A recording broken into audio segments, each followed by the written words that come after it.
বিভিন্ন ধরনের কুরুচিপূর্ণ স্লোগান দেয়।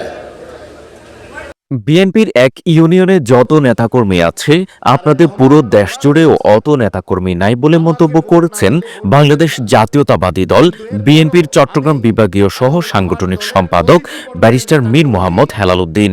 এক ইউনিয়নে বিএনপির যতগুলো নেতা কর্মী আছে তোমাদের পুরা দেশব্যাপী তার অর্ধেকও নাই। তিনি বিএনপির ভারপ্রাপ্ত চেয়ারম্যান তারেক রহমানকে নিয়ে কটূক্তিমূলক মন্তব্যকারীদের উদ্দেশ্যে আরও বলেন, মুখের ভাষায় বলে দেয় আপনারা কেমন পরিবার থেকে উঠে এসেছেন। যারা জাতীয় নেতাদের নিয়ে কুরুচিপূর্ণ মন্তব্য করে তাদের পারিবারিক শিক্ষার অভাব আছে বলেও মন্তব্য করেন তিনি। তারেক রহমান বাংলাদেশের সূর্য, উনি বাংলাদেশকে আলোকিত করছেন। ভালো না লাগলে নিজের চোখ বন্ধ করে রাখেন, তারেক রহমানকে নিয়ে কটূক্তি করবেন না, পরিণাম ভালো হবে না।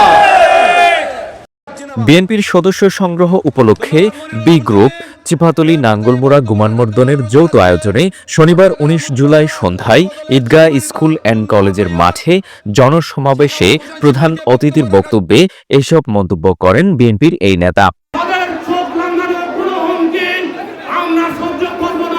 চিপাতলী ইউনিয়ন বিএনপির সভাপতি ডাক্তার আবুল খাইরের সভাপতিত্বে ও সাধারণ সম্পাদক কামাল হোসাইন, নাঙ্গলমোড়া ইউনিয়ন বিএনপির আহ্বায়ক লায়ন সালাউদ্দিন আলী ও গুমানমর্দন ইউনিয়ন বিএনপির সদস্য সচিব মুজিবুর রহমানের যৌথ সঞ্চালনায় অনুষ্ঠানে আরও বক্তব্য রাখেন হাটহাজারী উপজেলা বিএনপির আহ্বায়ক নূর মোহাম্মদ, পৌরসভা বিএনপির আহ্বায়ক জাকের হোসেন, উপজেলা বিএনপির সদস্য সচিব ও সাবেক মেখুল ইউনিয়নের চেয়ারম্যান মোহাম্মদ গিয়াসউদ্দিন, পৌরসভা বিএনপির সদস্য সচিব ওহিদুল আলম, পৌরসভা বিএনপির যুগ্ম আহ্বায়ক এম এ শুক্কুর, উত্তর জেলা স্বেচ্ছাসেবক দলের সদস্য সচিব আকবর আলী, উত্তর জেলা যুবদলের যুগ্ম সম্পাদক সাকাওয়াত হোসেন শিমুল, উত্তর জেলা ছাত্র দলের সভাপতি তকিবুল হাসান চৌধুরী তকি, সাবেক সাধারণ সম্পাদক মনিরুল আলম জনি সহ জেলা, উপজেলা, পৌরসভা ও ইউনিয়ন বিএনপি এবং সহযোগী সংগঠনের নেতৃবৃন্দ।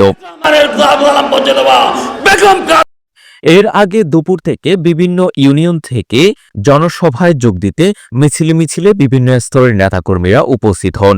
এ সময় স্লোগানে মুখরিত হয়ে ওঠে ঈদগাহ স্কুলের মাঠের সমাবেশস্থল। নেতাকর্মীদের উপস্থিতিতে সমাবেশস্থল রূপ নেয় জনসমুদ্রে।